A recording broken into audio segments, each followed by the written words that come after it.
Hi friends, welcome to Ashwika vlogs. ఈరోజు ఈ వీడియోలో నేను spicy mutton pepper masala curry ఎలా చేసుకోవాలో చూపిస్తాను ఫ్రెండ్స్. దీనికి నేను 1/2 kg మటన్ తీసుకున్నాను. మటన్ క్లీన్ చేసుకున్న తర్వాత ఇందులో పసుపు, తగినంత ఉప్పు, అలాగే గార్లిక్ పేస్ట్ వేసి కలుపుకోవాలి.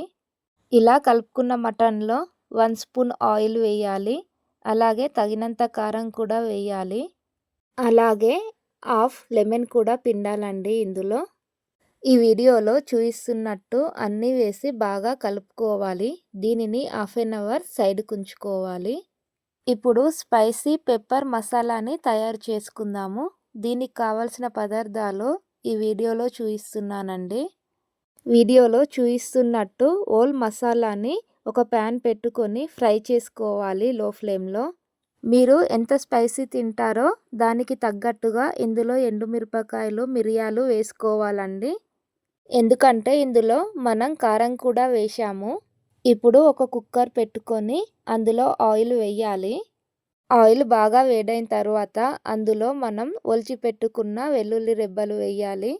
అలాగే ఆనియన్స్ కూడా వేయాలి. Onions light brown colour fry అయిన తర్వాత అందులో కరివేపాకు వేయాలి. ఇవి బాగా ఫ్రై అయిన తర్వాత ఇందులో 1 కప్ టమాటా ముక్కలు వేసి ఆయిల్లో బాగా ఫ్రై చేయాలండి.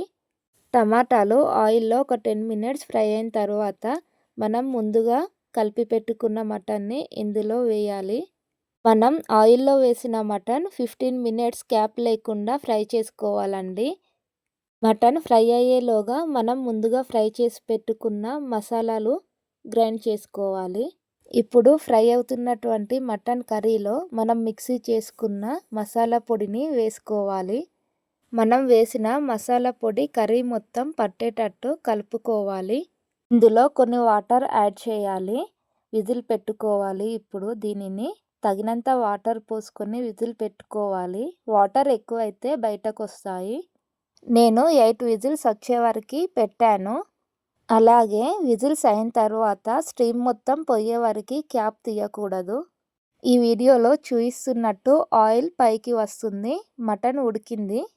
కర్రీలో ఎక్కువగా వాటర్ ఉంటే క్యాప్ లేకుండా వేడి చేయాలండి.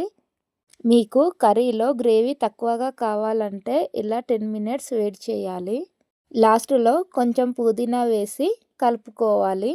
ఈ మసాలా పొడిలో నేను సోంపు కూడా వేశాను. సోంపు వేయడం వల్ల కర్రీ టేస్టీగా ఉంటుందండి. మనకి ఆ ఫ్లేవర్ తెలుస్తుంది. మీకు సోంపు ఇష్టం లేకుంటే వేయకండి. ఈ కర్రీలో సోంపు, మిరియాలు, ఎండుమిర్చి, కొబ్బరి వేయడం వల్ల టేస్టీగా ఉంటుంది. ఈ కర్రీ మీకు నచ్చితే లైక్ చేయండి, షేర్ చేయండి, అలాగే సబ్స్క్రైబ్ చేసుకోండి ఫ్రెండ్స్. మళ్ళీ కొత్త వీడియోతో కలుస్తాను.